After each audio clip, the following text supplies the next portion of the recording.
شاندک پارتیا دموکراتا کردستان سوریه پدکسی به سروک بارزانی را جویا روشا پدکسی پشتی کنگره گوتو بیش کرن شاندا پارتیا دموکراتا کردستان سوریه جه سکرتری و محمد اسماعیل و اندام پولیت بیرو و برپرسی اوفیسا پیوندی نشتمانی و پارتیا سعید عمر بکاتبو شاند جه آلی سروک مسعود بارزانی و اندام پولیت بیرو یا پارتیا دموکراتا کردستان آزاد برواری و هاتا پیشوازی کرن لگوری داخویانی پدکسی ده جوینه ده بحثا روشا نافچه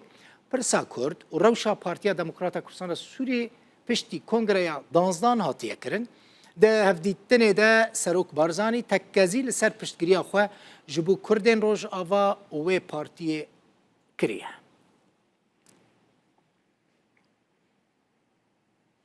محمد اسماعیل سکرتری پدکسی لاستودیو میوانی منه که محمد بخیر هاتی و پشتی هالبجارتنا وكا سكرتير جارية كمينة تدبي ميفاني من بيروز بالسر خيري با وبحثا شكر كاك محمد بسروك بارزاني را بهتر هر دیدار الگل جناب سروک بارزانی گرینگیاوی هیا و اهمیتاوی هیا جناب سروک خمخوار ملت خویا خمخوار قضیه کردیه فپرسا اساسی سر الوستا کردی و قضیه کردی چاوا سوریه ده البروسيس السياسي سوريا ده شوا جه بقري وشوا اكتيف جارك دي ملاطي ما بشتوه نبن هر وسا وكو بارتي ديمقراطي كردستان سوريا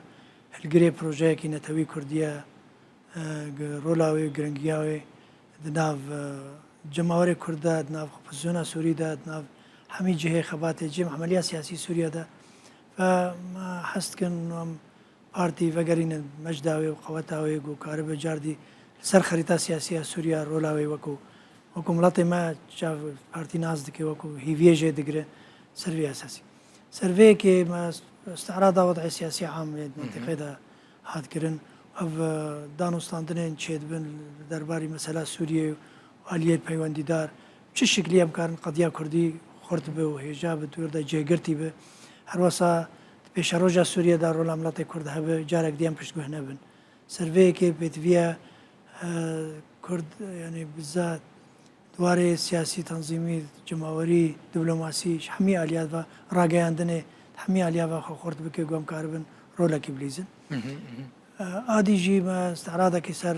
بروجي ما ينه سر نسبتي بارتي وأداء أوي خبات أوي ده هر جهة كي ناف جماوري وده ناف تنظيمات وده ناف انجمن اجتماعي كردي ده ناف برای اشتی و آزادی ده چوا پارتی رولا کی بگیره وی شکلی ما وکو پروژه کی هیات دانوستاندنه کی سرویچو هم بيد حسن كو پدکسی او هزا خويا بري واندا كريا يانجي لواز بويا ضعيف بويا هنا بارتي نقاط قوات الجمع هنا لواز نبيه لهنكي او اكتيف كرنا جهنا سستايك الجويد الدراها شبوبو موايكي دريج مؤتمر شينبو جوهراندنه سر ساحه ديموغرافي ملاتي مقالا كوشبر بو كوادري بارتي قالكي بلابون يعني بارتي قواتي قواتاوي كادركي باشي هي هر دري هيا تنظيماتي وي جماوركي زور هيا تاريخك النضالي مهم هيا مشتفانكي هيجا هيا وكو كردستاني تكتيكلي وجهكي ناف بوزيشن سوريا دا يعني بارتي جرينجياوي هيا سوريا دا او جرينجي هنكي تتحسيا بشك الفيديل دراها جوازيان إرينا يان خلق بلا ولا ببون او هنك ناحية ريخ سنة دا بشك سستايو تيتشي ببو ملاطي ما جي غازن ديك ملاطي ما هيفي وميدين باش داني بو سر مؤتمر دوازده جو بارتي وجينا كيشي ببو كارب جارك دي رولا خا جرينج بك هر وسط ناف جمهورية كرد سوريا دا ناف انجمن اجتماعي كردي دا ناف فصونا سوري دا ناف برای اشتي و آزادی دا و همي بروسيس سياسي سوريا دا بارتي دائما سر خريطة سياسي كاك محمد مثلا بشتي اوقات سالين دورو دريج و كونغري اخوا ساسكر چی گوهرتن و چی به پشتی کنگره نوا پدکسی دا یعنی اف پرسشتا تکرن جبر کد سکرتری و پارتیه چی گوهرتن این سرکی چی دبن نه گوهرتن دو شکلن گوهرتن سیاسی نه گوهرتن رخصتنی نه چالاکی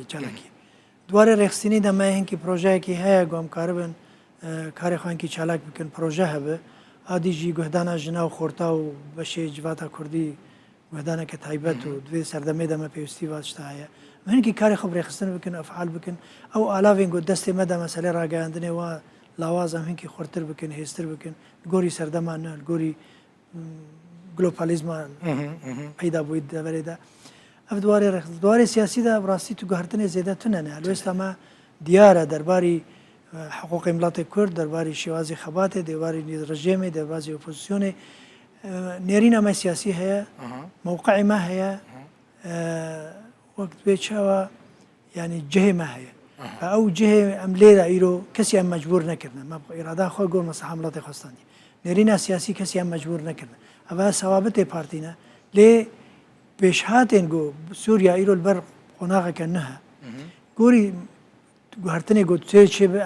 آمادنه گو گوهرتنه چیکن الگوری مصلحه ملت خو چت بشات گو بین ليه مثلا كونغرا دانزدان و تشيكر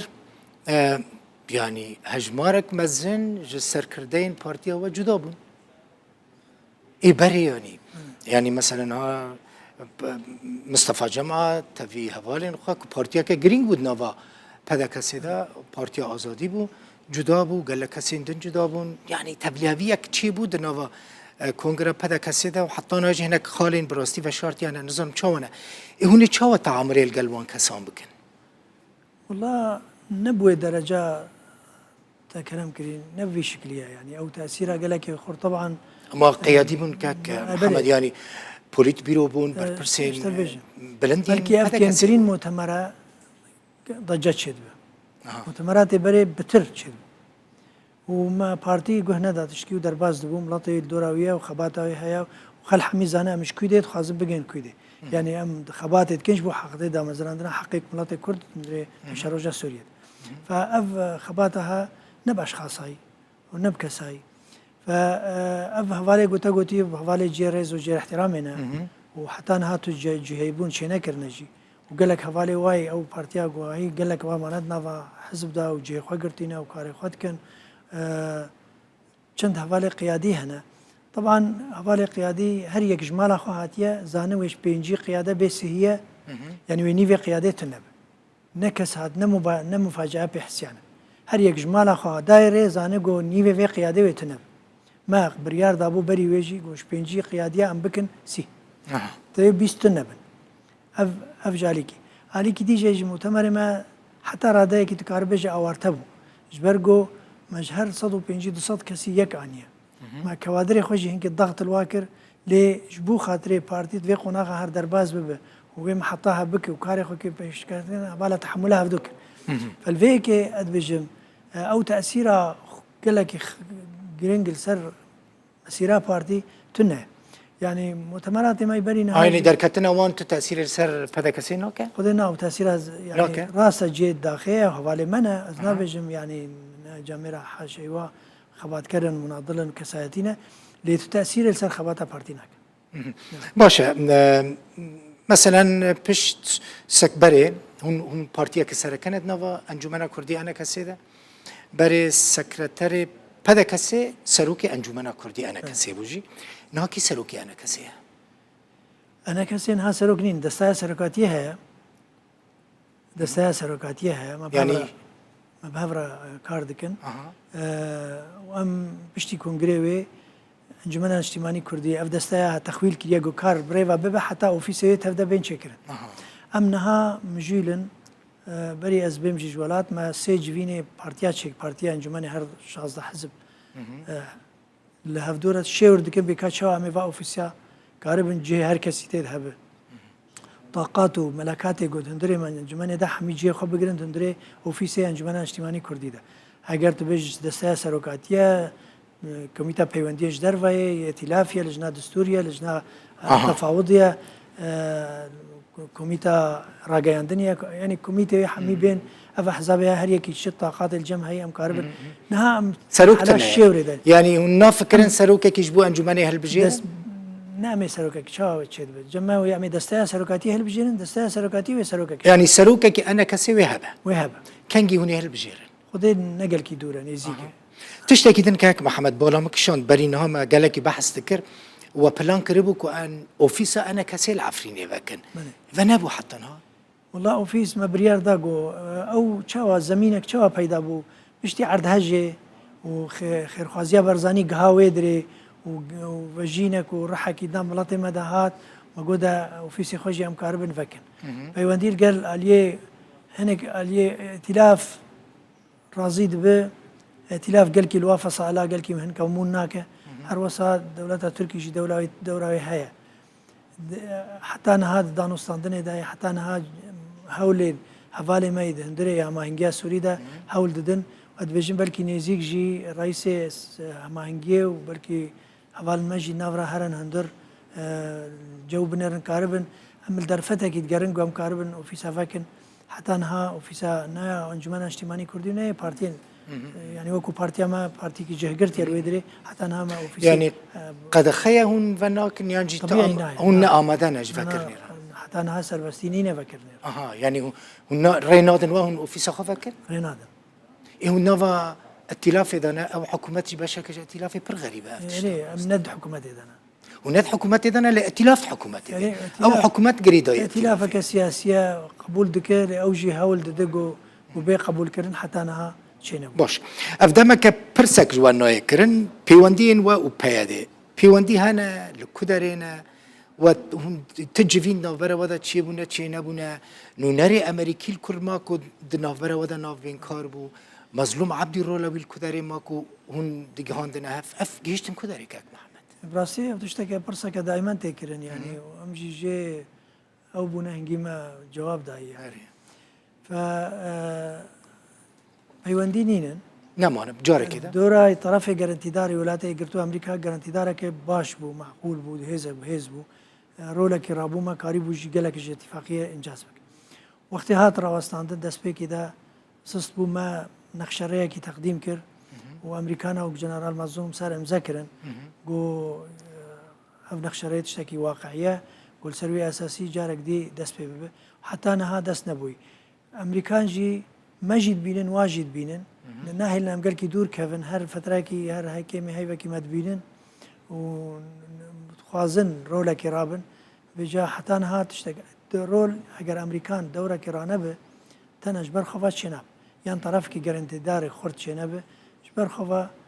tarafê dî bin pê kir û nehiştin ew îtîfaqî her serî ji ber vêkê jî divê tarafkî gerentîdarekî xurt dibe mesela wekek hê وەکە ویلایەتێک گرتو ئەمریکا وەکە فەرەنسا وەکە nikaribû ne Amerîka ne Fransa nikaribû we bînin sermaseyekê نەنیکاری بوو ئیدارە ئەمریکی هات گوهرتن سیستەمێ هات گوهرتن احتیماما وا گوهدانا وا الشرق الأوسط حمية ضعيفة يعني ملف الشرق الأوسط قضية فلسطينية بقرا حتى شمال أفريقيا حتى يمن ولبنان وسوريا وعراق جهدانا أمريكانا سستا دري إدارة هذا وواي دهيف ديوي بكفت صلاة انتخابي دا يجي بيجا يا أما أو صلاة انتخابي ناجبو ناخبي أمريكي وهر حزبك بخوازه هر ويستا خد ديار بك يا أما ويأوجي بمطمت دريج بكن صالك حتى جو